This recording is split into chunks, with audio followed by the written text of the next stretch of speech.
Are you looking for more out of your life? Do you need ideas on how to start new businesses and how to move forward in your own personal life? Well, guess what? You have come to the right radio show. At You Can Overcome Anything podcast show, you will learn and hear from many people from all walks of life who are sharing their challenges, their stories, the habits, and the mind shifts they had to overcome to become who they are today. On top, you will get a chance to connect and see how you can overcome anything by networking and learning about your next move through this radio show. I present to you our great speakers at You Can Overcome Anything podcast show with your host, Cesar Espino.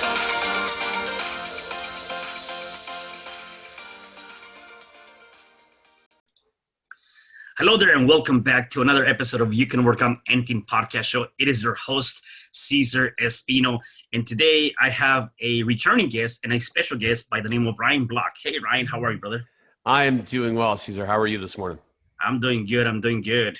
So, Ryan, why don't you just give us a little bit of your introduction and tell us a little bit about you, right?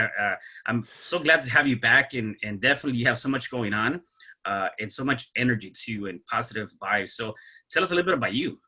Yeah, so thanks everybody. I'm Phillip Ryan Block. My friends all call me Ryan. My mom and everybody still calls me Phillip. It's a whole first name, middle name thing. Anyways, I hail from Northern Illinois, just a little bit outside of Chicago. As Cesar said, I am a man of doing many things, and a couple of those things are I run a music group called Independent Ear Music Group. I also have an organization called We the Collective. We're a human first digital agency. We work with founders and brands to make their businesses more human.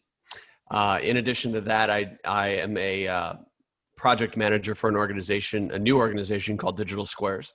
I also, that's just a little snippet. So.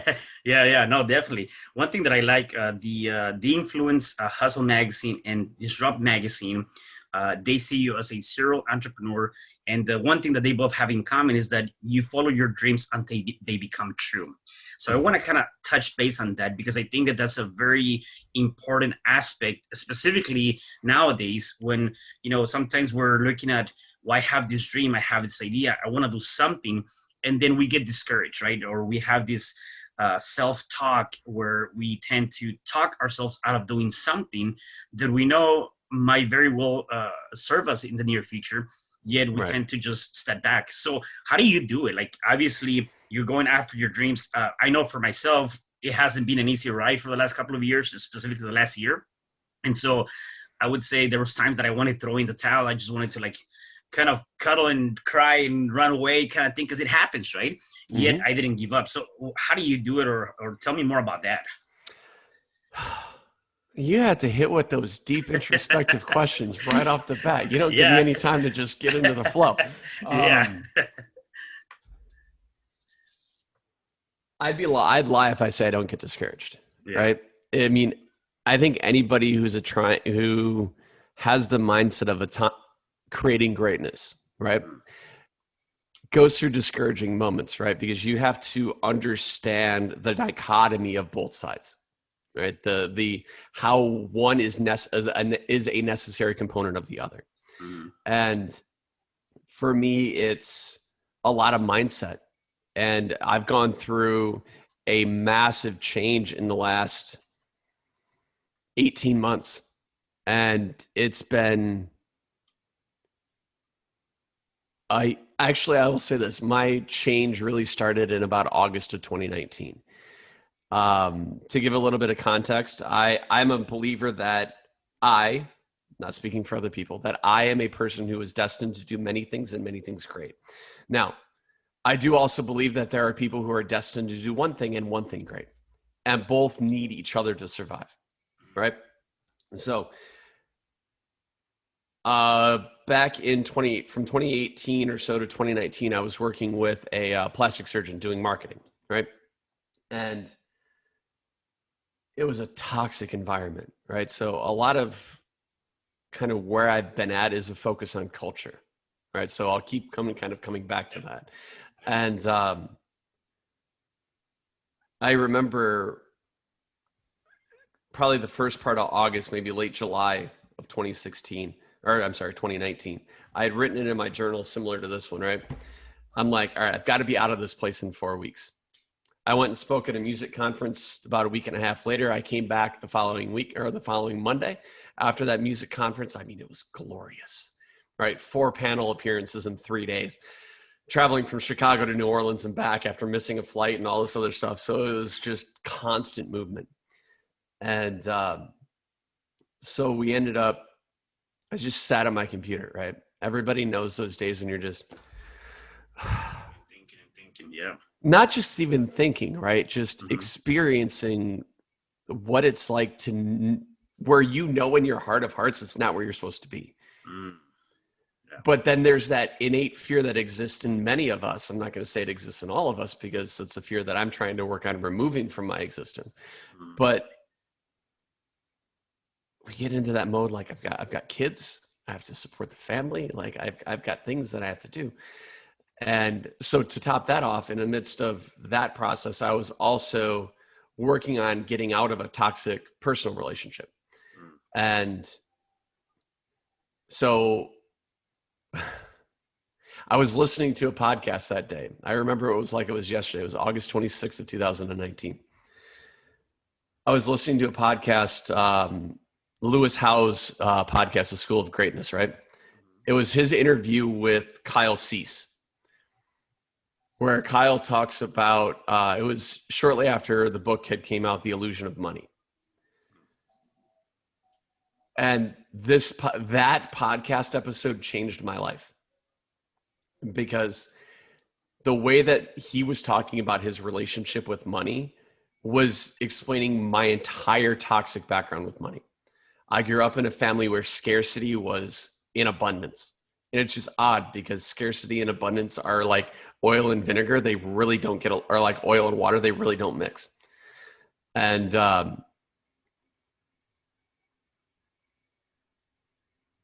then I get my office door, right? Or my cubicle wall, I should say. It wasn't an office. And they come in and they're like, can we talk to you for a minute? I said, sure. And then they're like, your relationship status with us has changed. I'm like, what? Are we going steady now? Right? Because it was just a very comedic way to approach a very serious business topic. And they're like, no, you're no longer employed with us. I said, great, thank you. They're like, you're taking this really well. I'm like, how am I supposed to take it? Am I supposed to knock you out, flip this table, punch a hole in the wall, and leave? Right. I'm like, give me a minute. Let me run back to my desk here. Let me grab my notebook. I want to show you something. And then I flipped back a couple of weeks prior, and I showed them the page that said, I want to be out of here in 4 weeks. Y'all did it for me in 2, and you're paying me to leave. Yeah. So I took that as the first journey, right? Because I have a very sincere belief I'm not meant to work for people. I'm meant to work with, alongside, and oftentimes behind people. But I'm never supposed to work for someone. I think a lot of people get that confused, right? Even as an entrepreneur, right? We're always working with people. We're always working for, not for people. Right. And then, so really for me, it's been about a focus on creating the right mindset. It's been about honestly loving myself. I don't think enough people do that. Yeah. Or they don't know how. And I think it's a lot of that. It's a lot of that. How do I, people talk about this self-love and talk about, taking care of yourself. And there's a lot of things you talked about. And definitely I can dive into every single one of those topics really deep.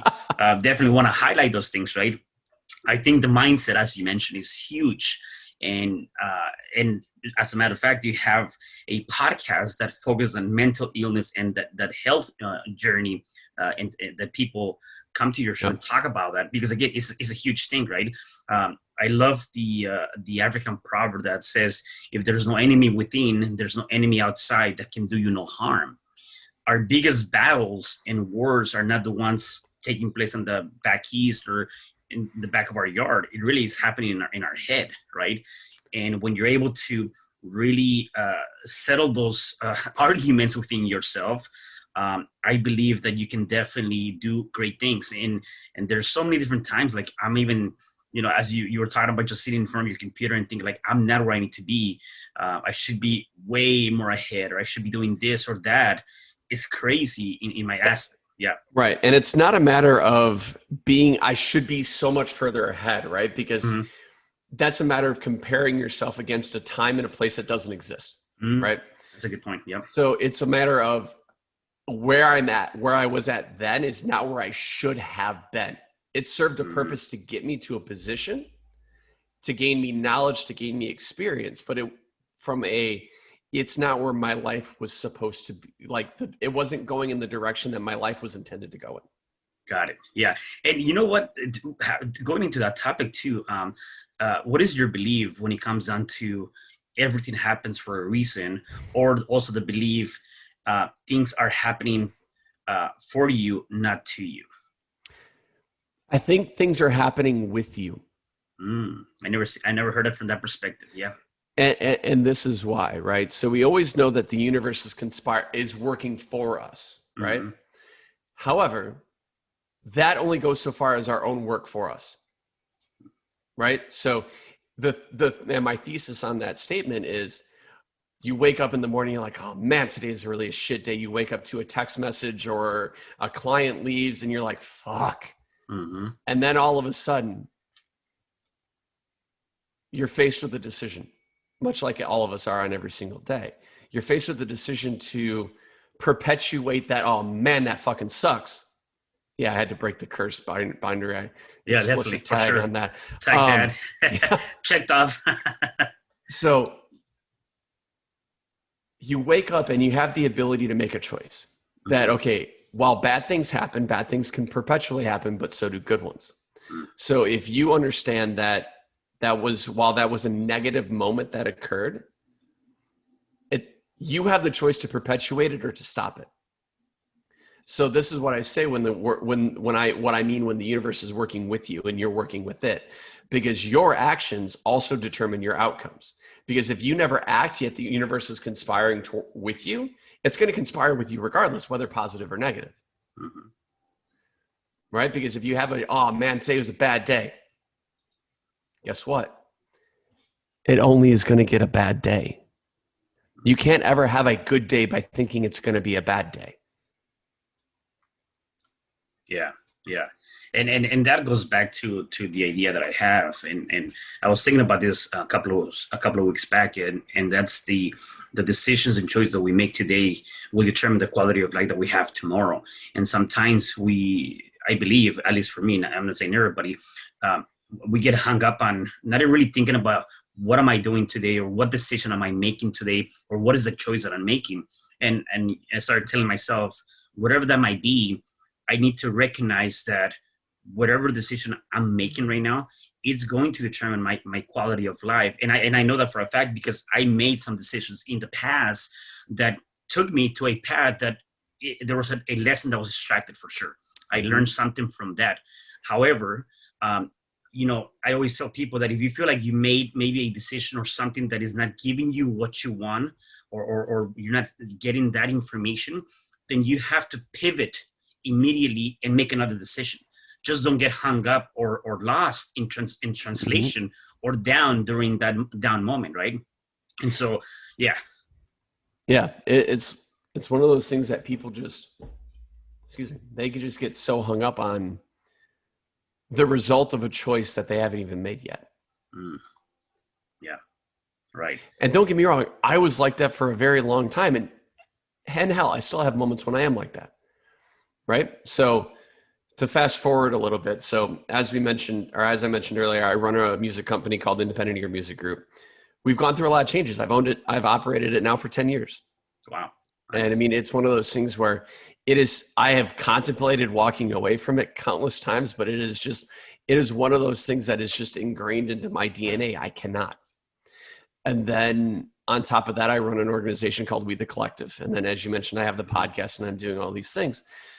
And then earlier, actually, so from about February of 2020 through just last week, I was working in a very similar situation with another medical group doing marketing, right? And I noticed it following a similar trajectory to the group that I had left a year and a half prior. And I was like, I can't do this. I simply can't. Like my lovely fiance, who's so incredibly supportive, I made the decision a long time ago, but really since September of last year. So really not even that long. So I've been working with them in February, started in February of last year. And in September, it started really getting kind of sketchy. Mm-hmm. And then it got continually more sketchy and just more unorganized and egocentric and all of these things that fail a culture of an organization. And then in March, a very large trigger moment happened. And I'm like, I have to watch myself, because when I'm the type of person that I give my all to the point where it kills me. In relationships, in jobs, in all of it, like I am the type of person to give 110% until I can't anymore. And then they put me into a situation last week where I'm like, all right, I don't lose, so I have to walk away, because I felt like I was being put into an unwinnable situation and I had to leave. So I resigned last Friday. But when that moment of realization of me needing to exit came, opportunities went woof. Yeah. They just came in abundance because I was more in alignment with what I was supposed to be doing. And when you're in alignment to what you want, and kind of going back to you staying true to yourself, because that's exactly what it is. You are staying true to yourself, and therefore you're more in alignment of what you're seeking. Definitely all of that is coming into you, right? And a lot of times, we forget who are we truly to ourselves, or what is it that we exactly want out of life. And we allow the fear of multiple different things to get in the way. I always tell people, sometimes we allow the fear to take away the opportunity that might be in front of us, even though we don't see it, or at that moment, we cannot materialize it, or it's not in this shiny object.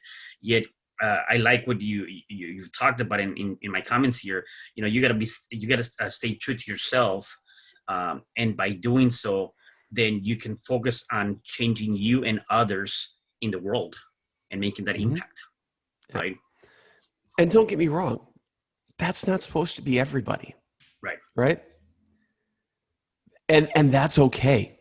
Like this is the one thing about toxic entrepreneurship that I want to address, because I think we've had it shoved down our throats for way too long now. And like that hustle 24-hour, like sleep 7, work 17, shit doesn't work. Right. Now, caveat, little disclaimer, doesn't work for everybody. Some people can do it. I did it for years. I don't do it now. Like I used to work 7 days a week. And I was less successful then than I am now. Because there is such a thing as working yourself to death. Right. There's such a thing about working yourself out of an alignment of success. That happens. So it's very much a self thing. This is why, like, I mean, Caesar, you've seen it. I've been fucking silent on social media. Yeah. And it's not because I don't like it. It's not because I don't respect it, but it's because I've been a practitioner. I am doing things. Right. My job is not being a content creator. My job is building businesses and creating incredible relationships. That is my job. And sometimes that means I can't post on Instagram for a month. Or I can't post on LinkedIn or these other platforms. But guess what? I know my audience is the same way. I like what Denzel Washington said one time. He said, just because you're busy doesn't mean that you're being productive. And he was saying this at a graduation speech, which is very true. Just because you seem like you have so much going on, kind of going back to your point, does not mean you're being productive. And sometimes I fall into that same aspect where, I have my whole day booked with a lot of different things. Yet that doesn't mean that I was being productive, right? Because I have to start looking at for me, I have to start looking at some of the things that, what is it going to help me move the needle to the next level? Really, really Right. more from that perspective, right? But while that is important, it's equally as important to look at yourself and give yourself the grace and kindness to understand that you're going to have days where you misstep. You're going to have days where you're jam-packed with meetings that you don't get these projects done, or the podcast episodes edited, or, oh man, I didn't get that social post up. Shit. Yeah. But guess what? And I am going to call out every single person. Nobody cares. Yeah. Nobody cares that you didn't get that social post out. Nobody cares that you didn't make that phone call, because guess what? They should be busy leading their own lives. I don't care if a post of mine gets 100 likes, 1 like, or 1 million. What I care about is the fact that I get to create a positive impact with the lives of those people around me. Right. Yep. That's my measure of success. Yeah. Because guess what? That to me equals a lot of dollars in my bank account. Because my relationship now to money is fluid. It exists just like I do. Yeah. Let's go back to culture. You were talking about culture. Ooh. So let's talk about culture, toxicity in the culture, in the workplace, in relationships, things of that nature. And a lot of that, I think, kind of comes into this one freaking place and really can really dictate what, is going to be the next year, right? So let's go into that aspect and tell me, how do you see that, and what is your take on culture from relationship perspective? Yeah. From a relationship perspective, or from a kind of business perspective, or do we want to tackle both? And which one do you want me to tackle first? I will do both for sure, and let's do the relationship and the business next. All right. So, relationship wise, and this was a hard thing for me to understand. I am a recovering codependent. I am a person who, much like I talked about work and my ability to kind of dive all in and be 100. I hate that statement. To be like the best person, right? That level of application and execution is only as relative to my relationship with myself. Similarly, the other dynamic of the relationship, they have to have that same thing. They have to have that same understanding that they have to love themselves unconditionally, no matter what. Because if they don't, the two will never become whole. It's impossible. Like, surface wise, it could look good, but there's toxicity brewing. And sometimes, admittedly speaking, we just make wrong choices. I am now divorced twice and getting ready to get married again. But this person is my person, and I don't doubt it beyond anything in me. Because this person pushes me. Because this person has grace and kindness with me, which is allowing me to have more grace and kindness with myself. And the ability to understand that I am dealing with relationship-centric PTSD. I'm dealing with all of these things because I have never seen a healthy relationship. And many of us in this world, in this day and age, can say the same thing, right? We don't have healthy role models, right? So, I mean, I have a lot of family members who live in glass houses. But at the end of the day, they don't wear my clothes.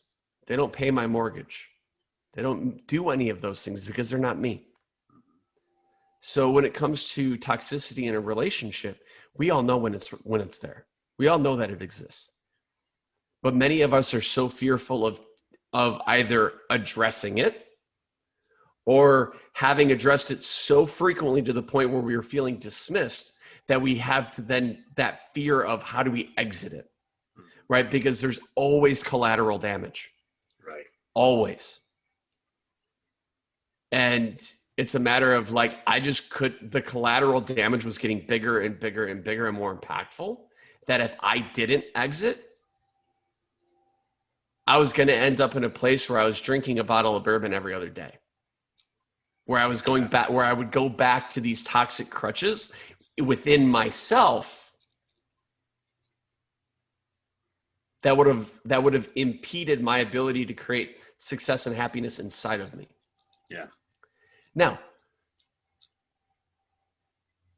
toxicity in relationships is relative to each person, right? Because this isn't linear. This is spectral, right? But we all know it's that feeling when when the pit of your stomach just unsettled, or when you're just like not comfortable, or you feel like you can't be yourself, or worse, when it makes you question who you really are. Yeah. I mean, we won't dive down that rabbit hole, but like that's a whole other conversation. Right. And so now to flip it to the business, right? Because toxicity in a relationship is similar but different to cultural issues inside of an organization. And let me ask you, before you jump to that, let me ask you a few things. Number one, has anybody given you shit for the fact that you're getting married for the third time? Yes. Okay. And so how do you respond to that from your I don't perspective? fucking care. I like that. Because there's one thing that I've learned too. Sometimes, we allowed the opinion of others to really bring us down. And I always tell people, well, if you went to a sushi place and you ate sushi for the first time or the second time and it didn't taste good and it felt bad, it doesn't mean you're going to stop eating sushi. You're going to go to another place because you like sushi. So sometimes I tell people, it doesn't matter how many times you're going to get married. Just because you had one bad experience doesn't mean that I'm never going to get married. Because I hear this a lot where people are like, fuck, that's it. I had this bad relationship. I'm never going to have a boyfriend, girlfriend, or marriage because it was so bad. And I'm like, under what grounds? Like, just because you had a bad meal doesn't mean you're not ever going to eat again, right? Mm-hmm. Second thing. Well, yeah, go ahead. No, go ahead. I want to hear that. No, I want to hear what you're going to say next. Well, no, and then the next thing is when we talk about moving away from a toxic relationship, one thing that I've come to realize is that sometimes it's so hard, even though you shouldn't be in that relationship, it is so hard to walk away. It feels as it is part of a drug, right? You need the drug and that abusement to be there. It's like, if you're an alcoholic, you don't want to let the drinking away. It's the same thing in toxicity. It's hard to walk away. How do, from your perspective, how can you start transitioning from, that's it, I need to walk away? Like, because it is something that kind of keeps bringing you back and back and back. Good question. I think it comes down to, for me, right? Because I'm not speaking for other people. I'm speaking solely for me and myself, right? I think it, for me, was a choice that I loved myself too much to stay. Because the person that I was supposed to be was not the person I was there. Which means I'm not that person's person. And that's okay. I think it was giving myself the grace to know that, yes, my decision took 3 years to execute. It took 3 years for me to get out. It was 3 years too long. However, I'm also of the belief that everything, now,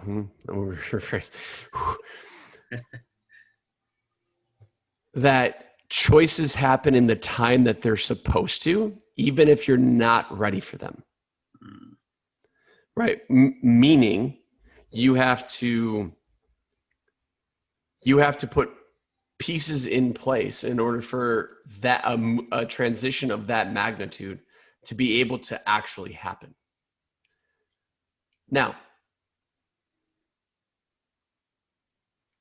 it was, like I said, it was a decision that it was 3 years for me before I pulled the proverbial plug, before I made the change. Actually, before I made the change, I don't want to say pull the plug.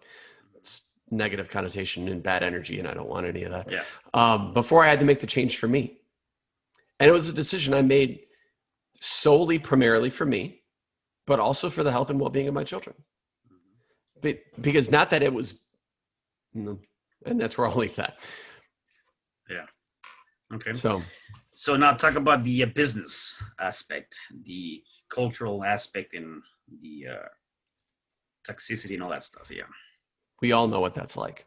Yeah. And I say that with a relative level of sarcasm, simply because how many times have we been in a job and you're like, damn, why is leadership so crazy? Like, not crazy, but like unrealistic expectations.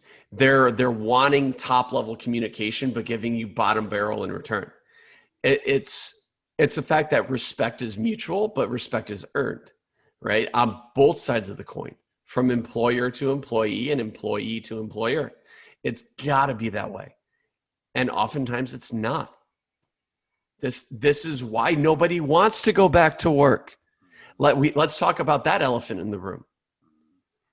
Okay, unemployment added benefits aside, nobody wants to go back to work because they hate their job. Right. Yeah.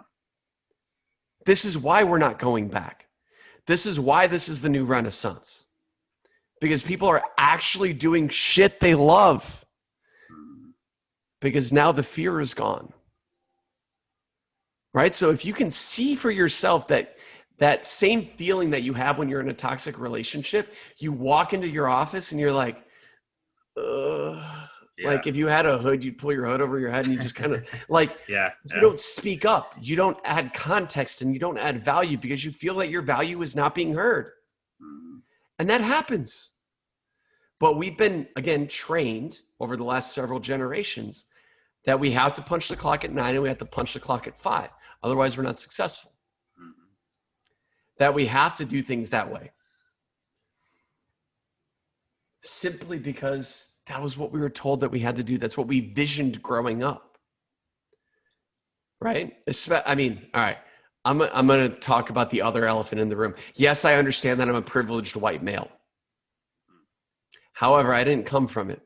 Right. My dad had the same job for 35 years. My mom worked every job under the sun. And now she has 1 day off a week if she's lucky. Wow. Yeah. At 64. Plus her. Sorry, Mom, if I said the age wrong, that's fine. I'm sorry. 65. I don't know. And it's an irrelevant factor. But the point of the matter is that so many of us are hung up on that. Right. Yeah. So many of us are hung up on the fact that if we're not happy, we're not going to do good work. Now, I understand that there's the shit that you have to do and all that stuff. Like, even as a business owner, I hate taxes. I have to pay them. Yeah. Right? So there are those gives and takes and those moments to create balance and synergy. But oftentimes we just forget it because we're so comfortable in the paycheck. We deal with the shit. Because we have that, we think, or people think that we have that comfort zone, that secure, right? And that comfort zone, that secure paycheck per se. Well, we think it's secure, yet it's not. Job security is a fucking myth. Right. It doesn't exist. No. Because, and if COVID has taught us anything, is that job security is a fucking myth. Mm-hmm. Because look at how many people who had jobs for 30 years that were no longer there. Right. Yeah. How many people who were guaranteed jobs out of college in 2019 that suddenly found themselves collecting unemployment for the first time? Mm-hmm. How about all those people who, all those union and all these big jobs that were supposed to happen, that when a constriction happened in the economy, they were the first to go. Mm-hmm. Me, on the other hand, one of my businesses doubled last year. And we already outpaced what we did all year last year in the first 4 or 5 months of this year. Nice. Yeah. For me, COVID was the best thing that could have ever happened. For many different reasons. Mm-hmm. But business, let's talk business. Mm-hmm. It was massive. Because what it did is it put all the people who were doing it wrong on notice. Mm. All of the Instagram entrepreneurs, guess what? Checkmate. Gone. Yeah. Because image only lasts as far as the people who are willing to see it. Right. Yeah. And that leads me to my next point. So how do you keep going? And you said passion is your passion that keeps you going, right? It's many things that keep me going. Okay. To be literal. All right. Let's talk about some of those things. I do that which I love.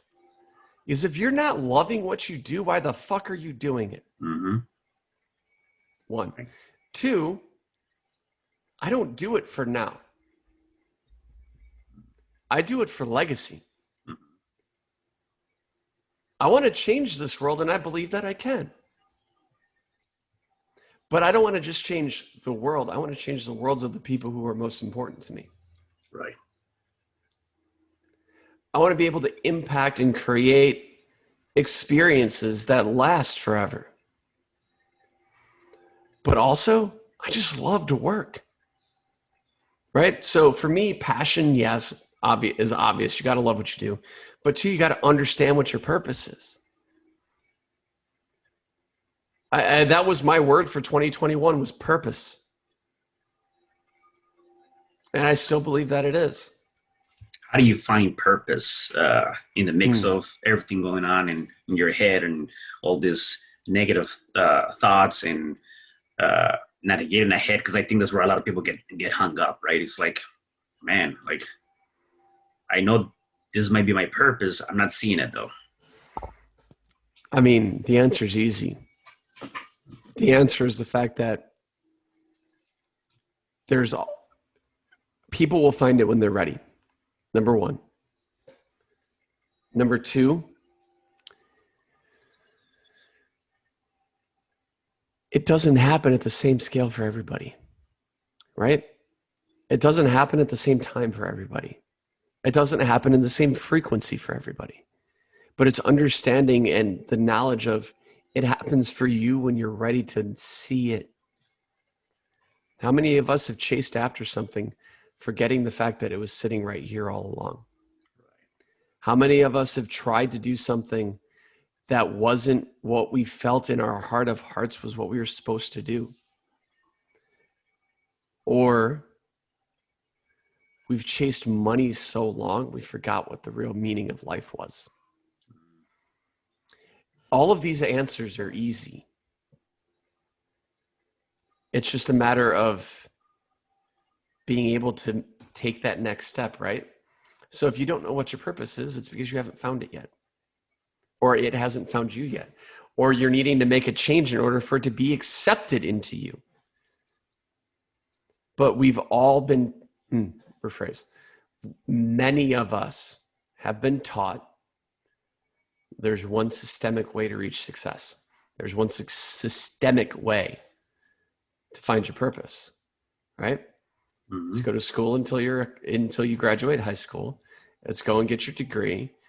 Figure out whatever you want to do, your experimental years in college, right? Mm-hmm. And then go to work. So we've been taught. Great.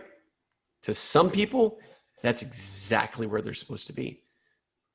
To others, right? No. But that's okay. I know so many of us, because we've been shown this through this whole toxic entrepreneurship that we've been screamed at for the last however many years, that if you don't know your purpose, you're worth nothing. But guess what? You find it when it's supposed to. I didn't find my purpose until I was 27. And I've been refining it for the last 10 years. I didn't realize, because I was much like many of us that are listening to this or will be listening to this. I believed that, why can't I just get this right? I go to the job and I fucking hate it because I see that it's operating ineffectively, even when I don't necessarily know how to fix it, but I see the inefficiencies. And I know that there's relatively simple movements and progressions that are needed in order to fix it. Like being better humans. Number one, simply be a better human in every aspect. Number two, understanding that shit doesn't happen overnight. I mean, sometimes it can, right? Like you're in business, I'm in business, right? Our businesses are different. We can see overnight success. We can, right? However, there's a trade-off. I remember there was this one company I worked for, and I'll leave their name out of it.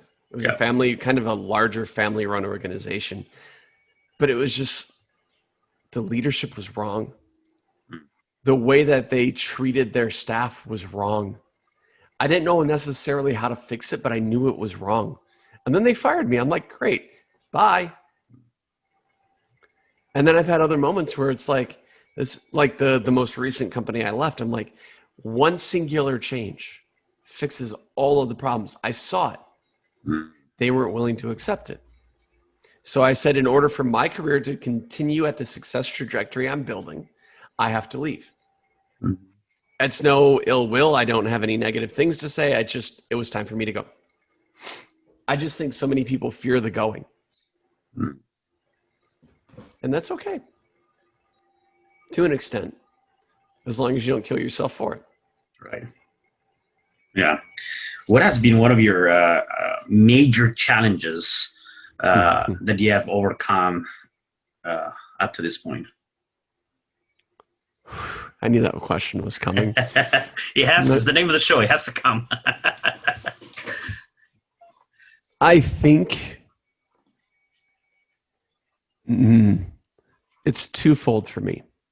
Number one, I had to really, truly learn how to love myself. That was a big one. Right? Because, and I say this when I start like various team meetings and such, I'll be like, all right, I want to do a 5-minute like human check, right? Because we can talk business all day long. We can get into the nitty gritty and P&Ls and all this shit until we're blue in the face, right? But if this isn't right and this isn't right, there is no amount of conversing. There is no amount of spreadsheets. There is no amount of graphs. There is no amount of execution that will fix it. So fix this, get this right, create healthy habits here, and love yourself here. Because happiness, love, all that stuff is internal and it radiates externally, right? I was going to say externally and outwardly in the same word, so it was externally. Anyways, and then 2, it was my relationship with money. It was my relationship with creating an abundance mindset, a fluidity mindset. It was knowing that it exists in abundance and ever present, right? Much like love, right? So see how those things are linear? And I think that was huge. But it was also knowing that as long as I am true to myself and who I'm supposed to be, now that I'm figuring that out, right? And making the action steps and the efforts towards creating the life that I want, it has to happen. Because success is a byproduct. Success isn't the only thing, right? Success is a byproduct of creating true, genuine, healthy habits. Business, personal, all of it, right? You can't have success in the gym if your ass doesn't go to the gym. You can't have success in your relationships unless you put in the work to create success in the relationships. You can't have success in business if you don't pick up the phone. But also, you can't have success in it unless you know why you're doing it. I think that was one of my biggest things to overcome was I had to understand the magnitude of what I was supposed to do. Yeah. I think many people, not that many people talk about this, and there's that real struggle of money, right? You talk about money, right? I don't think a lot of people talk about that. We talk about what is your why, what is your purpose, what is all these different things, right? How do you start building a good relationship with money when a lot of people will say, I don't have shit, I don't have it, I'm financially challenged right now. How am I going to Stop get that? saying that shit. Number one, stop saying it. Okay. Because guess what? That's what we talked about if you're having a bad day, right? Right. Same shit. The universe only knows abundance, right? Just like God only knows love. Sometimes it's tough love, but it's still only love. Ooh, sunglasses. Yeah. I don't even know why they were on my hat because I didn't even see them. Well, they were on the backside. But it's the relationship with money is like the relationship with yourself, right? If you love yourself unconditionally, if you show yourself grace and kindness, but you put in the work, it happens, right? But it's also removing the stereotypes and the things that the misnomers that we were taught as children. Most important, money doesn't grow on trees. It's believing that, number one, you got to love yourself. You got to be able to show yourself that. You got to show yourself abundance. You got to get in the right mindset, right? It's the same thing. Like if you're healthy internally, you're healthy externally. And guess what? External health is money. External health is great relationships. External health is all those other things, right? So shifting my understanding on money, right? Because in that podcast episode I referred to or referenced earlier, where I was talking about, or he talks about how everything for Kyle has to be a win-win-win. It's got to be a win for him, his family, and his bank account, right? It's got to be a win for the clients and the people he's serving. And it's got to be a win for the world, meaning he could make a shit ton of money doing marketing for Coke. Win for him and his family. He's supported abundantly, right? Win for the company because he's kicking ass at the work he does. But it's not a win for the world because guess what? Coke rots your shit. Right? So for me, getting to that place, I only take clients that serve my greater good and give me the ability to serve their greater good. That to me has been the biggest thing. And then creating healthy habits, right? I talked about this earlier. Now, admittedly speaking, I do try to practice this every day. I'm not 100% perfect, but guess what? Nobody is. Right. I write every day 5 things that I'm grateful for, right? Could be everything from my fiance. I'm grateful for her. So I write you, always you on every day. That's number one, because like her presence in my world shifted and changed my world drastically to the point where she still doesn't even realize the magnitude of it. 2, like, let's see, I wrote this day. That's all encompassing, right? I get the ability to wake up this day. I get the ability to serve my purpose this day. I get up to I have this day to change the world, right? Opportunities are in abundance and ever plenty, right? They're just waiting for me to pluck them. Health, abundance, hope, blue skies, right? Just some examples. Right. Coffee, right? Coffee's fucking good. Gotta have your coffee. You need it. Now, that's for me. I'm grateful for coffee, right? Which is good. And that's actually, and I like that right there, because again, it could be just really anything. You just gotta be grateful for having whatever that might be. Just waking up, smelling the freaking pollution that's in LA, whatever. Technology. Whatever. Yeah. Right? It's like these things to many people are like, why do you write grateful for technology? I built everything that you see with a device like this.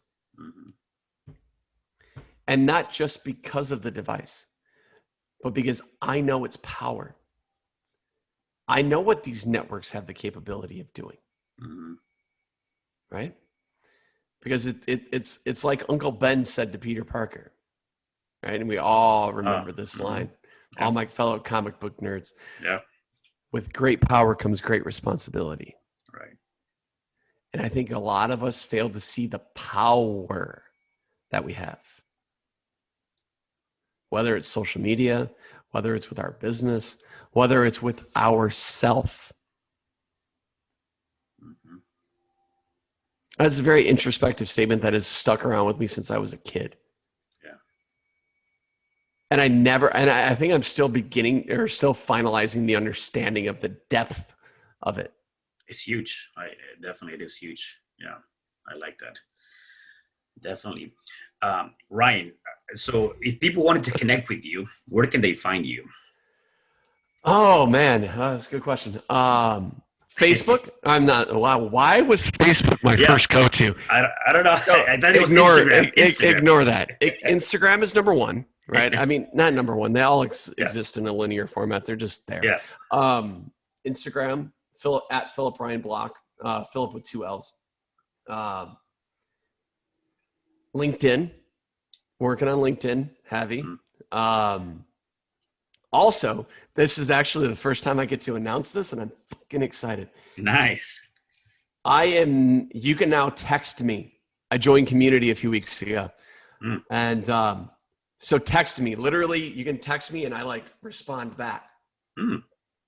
So you can text me. That number is 312-847-3183.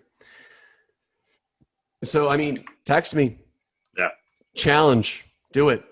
Nice. Because the first, and I haven't said this out loud yet, so this is going to be the first time this is announced. So it's going to come out on social media before this airs. But the first 100 people that text me through that are going to get something special. And that special is going to be relative to what they need in their life and their business. And that's where I'll leave that surprise. Nice. I love it. Well, then make sure I'll get this out ASAP so people can get that. So, I can definitely go on with this. I mean, I really enjoy this conversation. So I have a couple more questions before I let you go. Number one is, how do you, so you've gone through a lot of shit. You've gone through a lot. So up to this point, how do you define success? The smile on my face. Yeah. Because if people knew me 10 years ago, that smile didn't exist. But I also, to me, it's relative to seeing the impact in other people, right? And I'll give a quick example. One of the staff members at the record label, he's based over in the Netherlands. Well, 2 of my guys are, and one of them was really struggling. Right. Because, I mean, obviously here in the U.S., we've been able to travel relatively freely, right? We can get in our car and drive across the country. Not really anybody's going to stop us. Right. Right. However, the Europe is different. Right. And because, I mean, literally the Netherlands is probably about the size of Illinois, maybe a little bit smaller. What if you wanted to go to Germany or France or the places that are kind of connecting it, but you can't? So the feeling of isolation was really getting to him. And I'm like, all right, what I need you to do, and it was just weighing heavy and I could see it on his face. And I said, what you need to do every day, write those 5 things that you're grateful for. And then write top 10 positive affirmations and do it every day for 7 days. He's changed overnight. So creating healthy habits.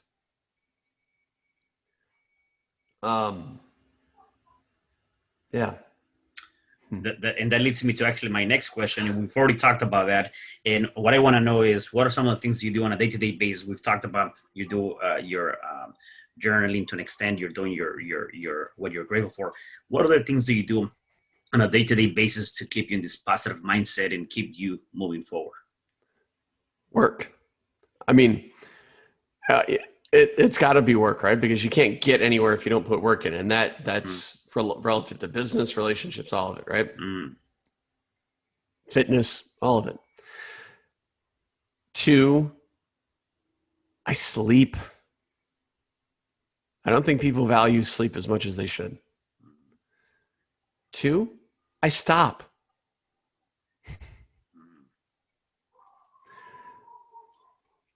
Like Sundays, I don't answer the phone. I don't pick up the phone to call anybody unless it's rare, very rare occasions. Mm-hmm. Sundays are my day where I go off the grid. Above and beyond that, I mean, I spend time with my fiance. I cook. I fell in love with food again. Mm-hmm. So it's like I love to cook. I love that experience. I love that whole dynamic. I spend time with my kids. Mm-hmm. I mean, it's just, I work on finding balance. And that balance is relative to me. Some days I work more than I relax. Other days I relax more than I work. Right. Yeah. But I understand myself well enough to know when to make where that difference lies. Right. Yeah. I think it's telling us to stop. It went frozen again. There you go. That back. Was weird. We're back. Yeah. All right, we're back.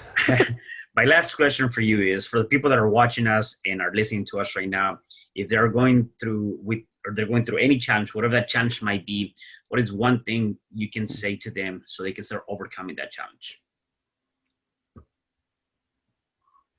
Oof. All right, my one thing is a multi-part thing. So. Mm-hmm. That's cool. I love it. The more the better. Number one is find happiness in every day in whatever way works for you, right? Because happiness is internal, right?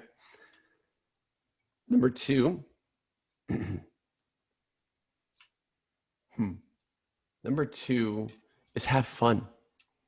Because if you're not having fun with what you're doing, if you're not having fun with your life, you're doing it wrong. Pure and simple. And 3, work. Because anything and everything that's worth it in life, and I mean everything, takes a blood, sweat, and tears level of effort. That's fitness, that's relationships, that's work, that's business, all of it. And last but certainly not least, make sure that you make time to breathe. Even if you just say that word once a day, it does that really cool thing where it forces you to breathe. I love it. I love it. Man, this was awesome. I'm so glad to have had you back on the show. Honored to be back. Yeah, definitely. Thank you so much. Anything else you want to say before I let you go? I think I landed it on a really good note. Yeah, you did. No, it was awesome. I love it. I love it. But I'm gonna end it on one last thing. I'm gonna ask you a question. How can I help you? Yeah. Ooh, that's definitely an interesting one. Definitely, I want to say first and foremost, thank you. I mean, I really appreciate the connection, the friendship, and it's been quite some time that we've been connected, and I love that, and I love the support you've given me. So definitely, thank you for that. Absolutely. I would say in terms of, I love building relationships. I love really taking a friendship into that next level, right? And I think that it comes in many different aspects. So definitely that's I think a very challenging question in the sense of, I think you've already doing a lot for me, whether you believe it or not, you have, by being in my presence. And so I think just doing more of that really edifies and solidifies the things that I'm doing here. It really helps in that aspect. So thank you. Yeah, absolutely. Cool. Well, and then we'll definitely be texting you to that number and get a free gift. So yeah. So anyways, thank you again, Ryan, for being here. Really appreciate your presence. Yeah, definitely. Appreciate you too, Cesar. Yeah, definitely. And for the rest of you guys, do me a favor. Please make sure you connect with Ryan. Check him out on Instagram. Text him. Go ahead and connect with him. And do me a favor. Check us out on your favorite podcast. Like, share, and comment, because somebody has to hear this message. And I'll see you guys in the next episode of You Can Overcome Anything podcast show. Bye.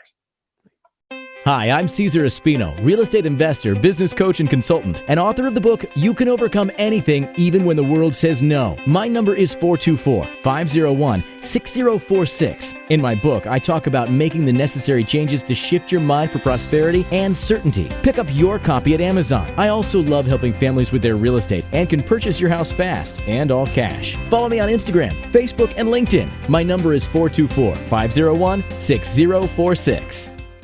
Thank you for having me today. I am so glad you've tuned into this podcast. You can find me at your favorite podcast platform where you can like, subscribe, comment, and share. And to learn more about myself, my services, you can find me at www.cesarrespino.com, or you can also find me at your social media. Thanks for joining me, and I am looking forward to having you at the next episode. And know you truly can overcome anything.